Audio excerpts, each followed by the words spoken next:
नमस्कार, स्वागत है आपका क्रिप्टो कॉर्नर में। और अगर पिछले एक हफ्ते की बात की जाए तो ज्यादातर क्रिप्टो करेंसीज में यहाँ पर गिरावट देखने को मिली है। बिटकॉइन 3.5%, तो ईथर में 6.5% तक की गिरावट देखने को मिली।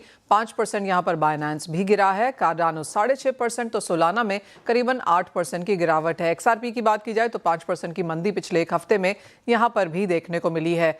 काफ़ी हद तक अगर बिटकॉइन की बात की जाए तो 81-82,000 के आसपास इसने रेजिस्टेंस बनते हुए देखी है और फिलहाल ये 75-76,000 के आसपास कारोबार कर रहा है। 1 मई के बाद सबसे निचले स्तरों पर यहाँ पर बिटकॉइन के दाम हैं और जो यूएस बॉन्ड यील्ड्स में तेजी आई है उसकी वजह से हमने यहाँ पर गिरावट आते हुए देखी है। डॉलर इंडेक्स में बढ़त है, इक्विटीज़ में गिरावट है और काफ़ी हद तक एक रिस्क ऑफ हमने यहाँ पर बिटकॉइन और बाकी क्रिप्टो करेंसीज में भी आता हुआ देखा है। डॉलर की मजबूती यहाँ पर भारी पड़ी है और पिछले 24 घंटों की बात की जाए तो $850 मिलियन यहाँ पर लिक्विडेट हुए हैं। यानी कि जो लेवरेज लॉन्ग पोजीशंस हैं वहां पर हमने एक अनवाइंडिंग आते हुए देखी है।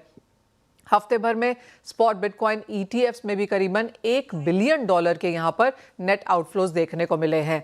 अब आगे चलकर बाजार की नजर किस पे होगी उस पर बात कर लेते हैं।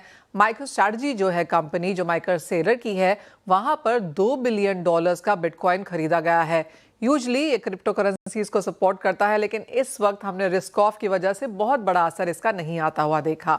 दूसरी बड़ी चीज है, ट्रूथ सोशल ने अपना बिटकॉइन ETF यहां पर जो उसका प्रपोजल था वो वापस लिया है। ये ऑफ कोर्स एक नेगेटिव है। इसी के साथ साथ इंडिया पार्लियामेंट में जो बड़े एक्सचेंजेस हैं जैसे कि बाइनेंस, वजीरेक्स, ज़ेप पे, इन एक्सचेंजेस को यहाँ पर हियरिंग के लिए आज बुलाया गया है। ये वर्चुअल डिजिटल एसेट्स पर सुनवाई है और बाजार इसको भी यहाँ पर डिटेल में आगे जाता हुआ देखेगा। ओवरऑल जो क्लैरिटी एक्ट यहाँ पर यूएस में पास हुई है उसका भी एक बहुत पॉजिटिव इम्पैक्ट आगे जाकर नजर आ सकता है। ऑफ कोर्स ये पहला सेंटिमेंट है यहाँ पर, आगे जाकर इसको कैबिनेट की, सेनेट की और फिर फाइनली यूएस प्रेसिडेंट की भी साइन लगेंगे। उसके बाद ही क्लैरिटी एक्ट यहाँ पर आता हुआ दिखेगा। एंड फाइनली यहाँ पर ओवरऑल जो मार्केट्स हैं, यहाँ पर यूएस फेड किस तरह से अगले चेयरमैनशिप अपनी निभाएंगे उसके ऊपर नजर रहेगी। साथ ही साथ आगे जाकर हम यहाँ पर मजबूत डॉलर को लगातार दबाव बनाता हुआ भी देख रहे हैं क्रिप्टोज पर।